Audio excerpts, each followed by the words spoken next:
Hello दोस्तों, स्वागत है आपके अपनी YouTube channel you Hind academy में।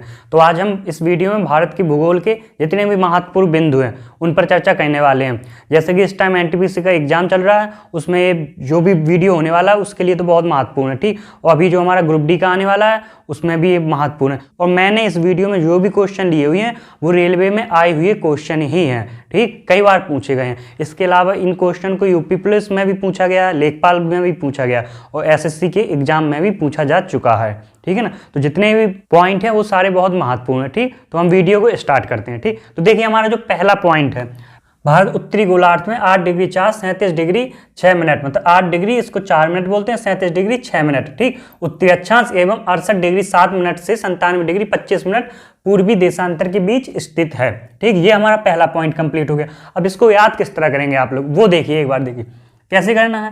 देखिए 8 और 4 को जोड़ें क्या बनता है 12, 37 और 6 को जोड़ें तो क्या बनता है 7 3 10 6 16, ठीक है ना। एक एक अंक को जोड़िए, 7 3 10 और 6 16, ठीक। इसको भी जोड़ लीजिए एक बार। 8 से 14 7 21, 9 7 16 तो 18 5 23। तो क्या आपको ध्यान रखना है कि जोड़ने पर 12, जोड़ने पर 16, जोड़ने पर 21, जोड़ने पर 23, ठीक है ना। मतलब इधर सम संख्याएं दोनों हो रही, उधर विषम संख्याएं हो रही हैं, ठीक। ये तो हो जाएगा आपका ऑप्शन से, अगर इस तरीके कुछ भी मतलब दिया हो, ठीक। एक तो मतलब याद करना जरूरी है, तो आपको याद तो करना ही पड़ेगा। फिर भी लगता है कहीं मतलब कि थोड़ा बहुत हमको भूल रहे हो तो ऑप्शन देख करके आप देखना कि जिसका इस तरीके जोड़ ना बने ना 12 16 21 थे तो वो ऑप्शन आपका गलत हो जाए, ठीक। तो बस ये मतलब थोड़ा याद करने के लिए मैंने बता दिया, वैसे याद तो करना ही पड़ेगा आपको। अब दूसरा देखिए पॉइंट, भारत का क्षेत्रफल कितना है। तो भारत का जो क्षेत्रफल है वो है आपका 32,87,263 वर्ग किलोमीटर, ठीक है ना। 32,87,263 वर्ग किलोमीटर है आपका, ये भारत का क्षेत्रफल है आपका, ठीक। बस ये जो क्वेश्चन है ये बहुत महत्वपूर्ण क्वेश्चन है, ठीक। इसको आपको एज इट याद करना ही पड़ेगा, 32,87,263 वर्ग किलोमीटर। अब ऑप्शन क्या है ना कि नज़दीक नज़दीक के देने लगे हैं, इसलिए आपको जरूरी है इसको बिल्कुल इसी तरीके याद करना। अब नेक्स्ट पॉइंट देखिए, जनसंख्या की दृष्टि से भारत का विश्व में कौन सा स्थान है। तो जनसंख्या की दृष्टि से हमारा है ना जो वो दूसरा स्थान है विश्व में।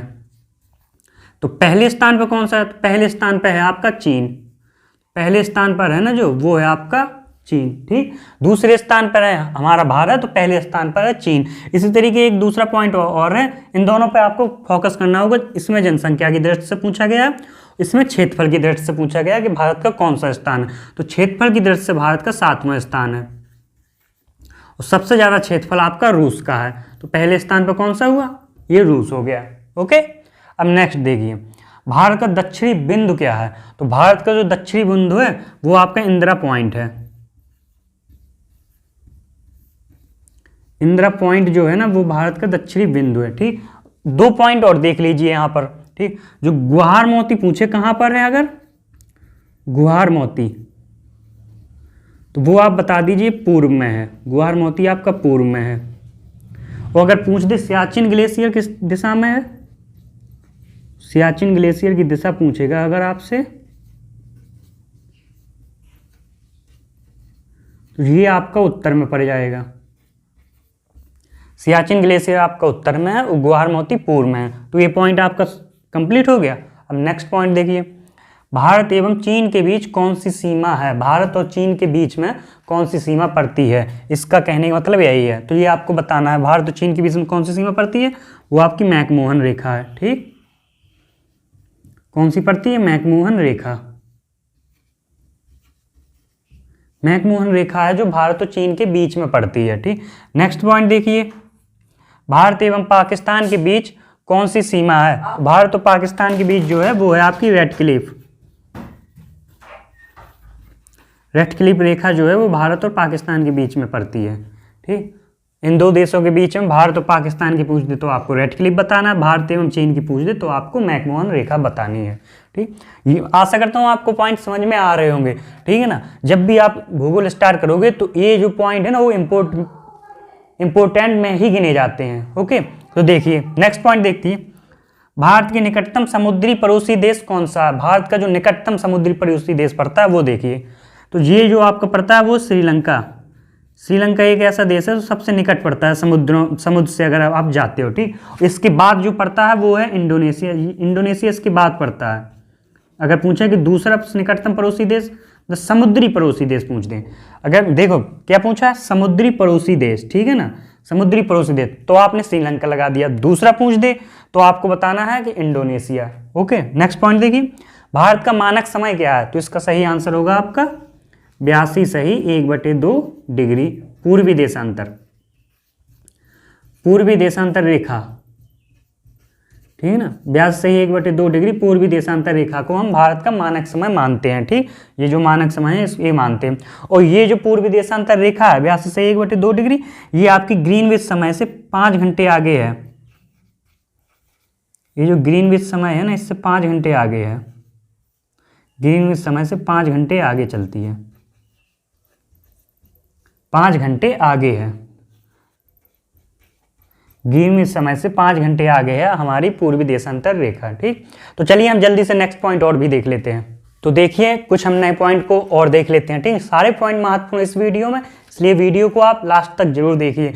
आपको बहुत काम की चीज़ें इस वीडियो से मिल जाने वाली हैं, ठीक। चलिए देखिए, संकोच नदी असम एवं अरुणाचल प्रदेश के बीच में पड़ती है। ये जो संकोच नदी है ये आपकी असम और अरुणाचल प्रदेश राज्य के बीच में पड़ती है। तो ये पॉइंट आपका क्लियर हो गया होगा। नेक्स्ट पॉइंट, भारत की सबसे बड़ी सुरंग, तो भारत की सबसे बड़ी सुरंग आपकी है जवाहर। जवाहर सुरंग ऑप्शन हो अगर तो इसी में तुरंत टिक मार देना आपको, ठीक। सबसे बड़ी सुरंग। और एक पॉइंट और देखिए, अगर आपसे पूछ दिया जाए भारत की सबसे बड़ी सड़क सुरंग कौन सी है, मतलब रोड वाली सुरंग सबसे बड़ी कौन सी है, तो यही आपकी सड़क सुरंग भी है, सबसे बड़ी पूछ देगी अगर, ठीक है ना। इस सुरंग पर रोड निकला हुआ है, ठीक। नेक्स्ट पॉइंट देखिए, भारत की सबसे लंबी रेल सुरंग कौन सी है? भारत की सबसे लंबी रेल सुरंग, ये आपकी जो है वो है पीर पंजाल। ये दोनों ही सुरंग, जवाहर सुरंग और पीर पंजाल सुरंग, दोनों ही सुरंग आपकी जम्मू कश्मीर राज्य में पड़ती हैं, ठीक। ये दोनों सुरंग आपकी जम्मू कश्मीर राज्य में पड़ती हैं। अब नेक्स्ट पॉइंट देखिए, भारत का सबसे ऊंचा दर्रा कौन सा है? तो भारत का जो सबसे ऊंचा दर्रा है वो है आपका काराकोरम दर्रा। और ये जो काराकोरम दर्रा है ये भी आपका जम्मू कश्मीर राज्य में पड़ता है, ठीक। जो कि ये लेह में पड़ता है, लद्दाख के लेह में, ठीक। जो कि अब लद्दाख अलग हो चुका है, तो अब लद्दाख के लेह आएगा आंसर आपके में, ठीक। तो उसमें लगा देना, अगर जम्मू कश्मीर आए तो जम्मू कश्मीर लगा देना, फिर लेह नहीं आंसर दिखेगा। ओके, तो एक काराकोरम दर्रा पड़ता है आपका, जो कि सबसे ऊंचा दर्रा है भारत का, ठीक। सबसे ऊंचा दर्रा है ये, ठीक। नेक्स्ट देखिए, भारत की सबसे ऊंची चोटी कौन सी है? तो भारत की सबसे ऊंची चोटी की बात करें अगर, तो ये आपकी जो पड़ती है सबसे ऊंची चोटी, ये आपकी गॉडविन ऑस्टिज।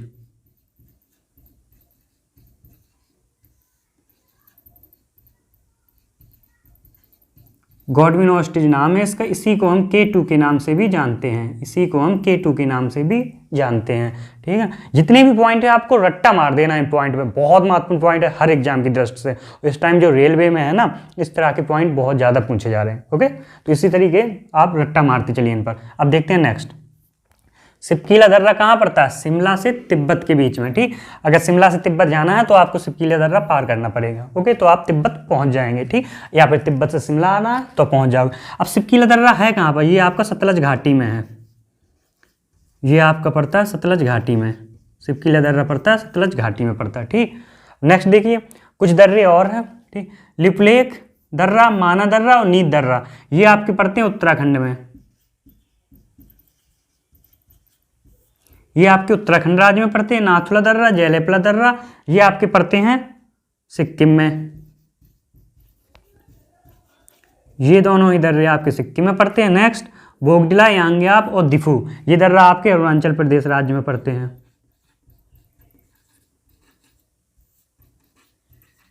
ये दर्रे आपके बोगडिला, यांग्याप और दिफू दर्रा जो है अरुणाचल प्रदेश में पड़ते हैं। और तुजू दर्रा जो है ये आपका मणिपुर में पड़ता है। तुजू दर्रा आपका मणिपुर में पड़ता है। ये एक इंपॉर्टेंट पॉइंट है, इस पर जरूर ध्यान दीजिए।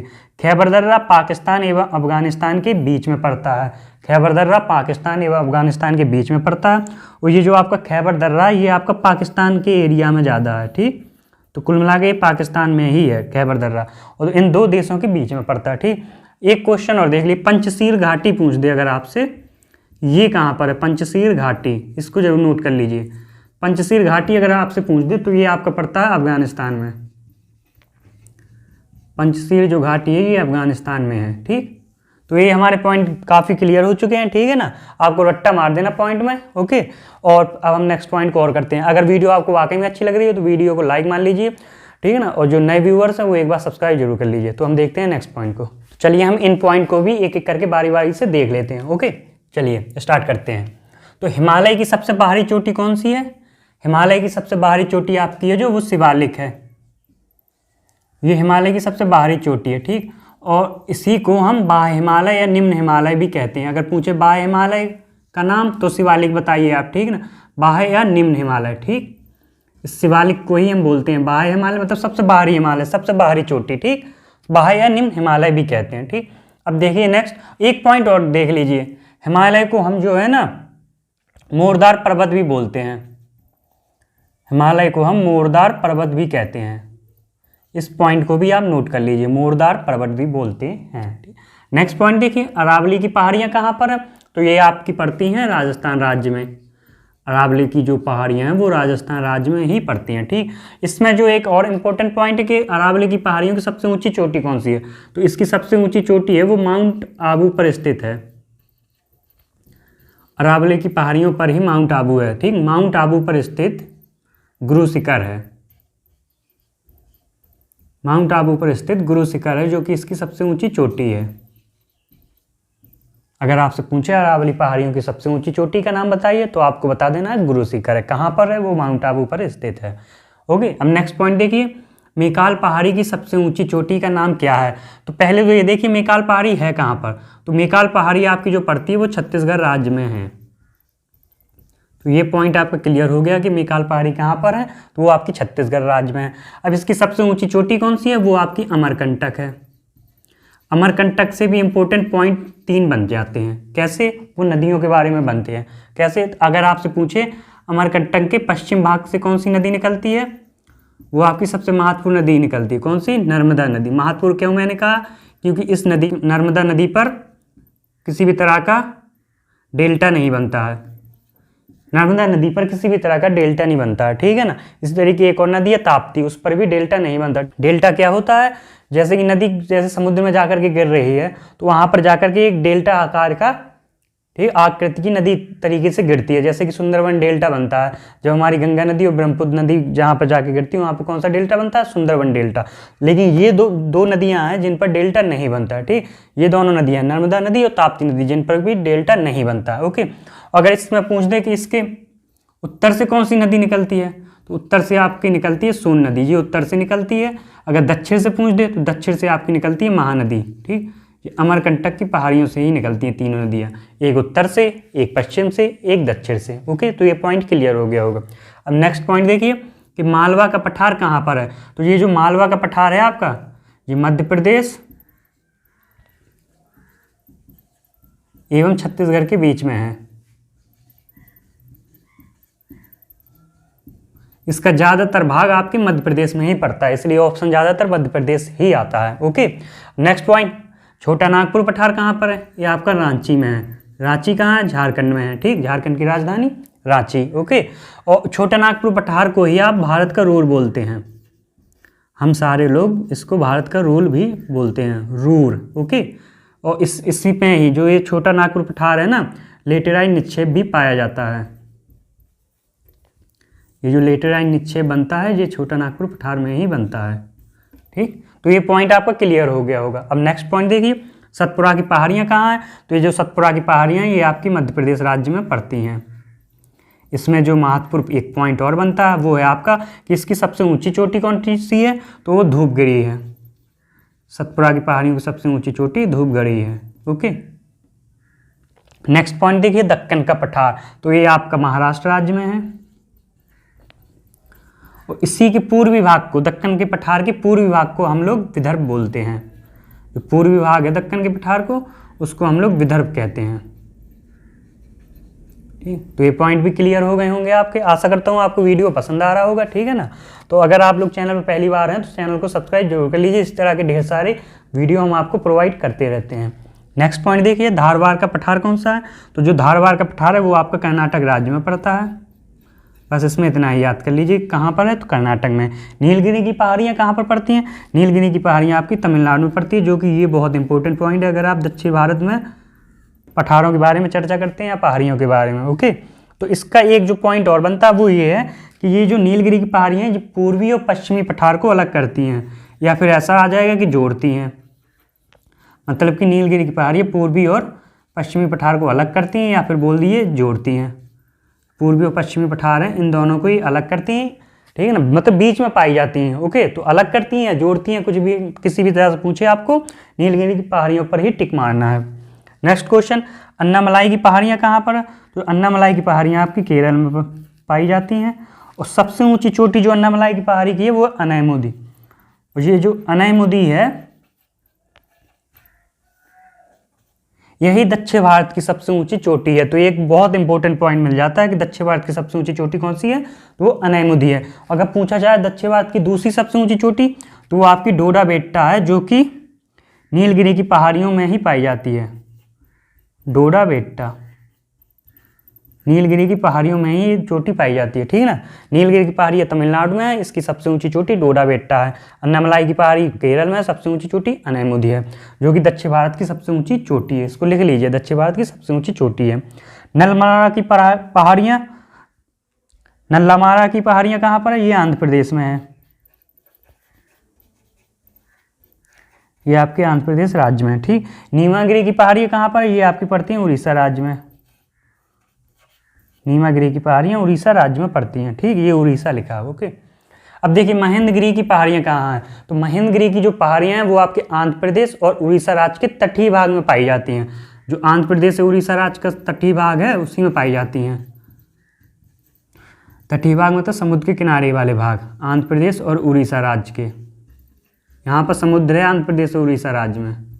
आंध्र प्रदेश और उड़ीसा राज्य के तटीय भाग में पाई जाती हैं महेंद्रगिरी की पहाड़ियाँ पाई जाती हैं। अंडमान निकोबार की सबसे ऊंची चोटी कौन सी है? तो ये आपकी पड़ती है sandal peak. Sandal peak. Lakshadweep की सबसे ऊंची चोटी कौन सी है? तो ये आपकी नारचो। अंडमान निकोबार और लक्षद्वीप ये दोनों राज्य ऐसे हैं जो समुद्र के बीचों बीच हैं, ठीक है ना। भारत के राज्य हैं, केंद्र शासित प्रदेश हैं, जो समुद्र के बीचों बीच में स्थित हैं, ठीक। तो ये पॉइंट बहुत जरूरी है कि समुद्र के बीचों बीच में कौन से राज्य हैं? अंडमान निकोबार और लक्षद्वीप, ठीक। तो ये वीडियो आशा करता हूँ आपको पसंद आया होगा, ठीक है ना। वीडियो वाकई में बहुत अच्छा है, काफ़ी महत्वपूर्ण पॉइंट मैंने इसमें लिए हुए हैं, ठीक। तो अगर वीडियो वाकई में अच्छा लगा हो तो आप लाइक कर दीजिए, चैनल पर पहली बार है तो चैनल को सब्सक्राइब जरूर कर लीजिए। तो हम मिलते हैं नेक्स्ट वीडियो में इसी जगह पर।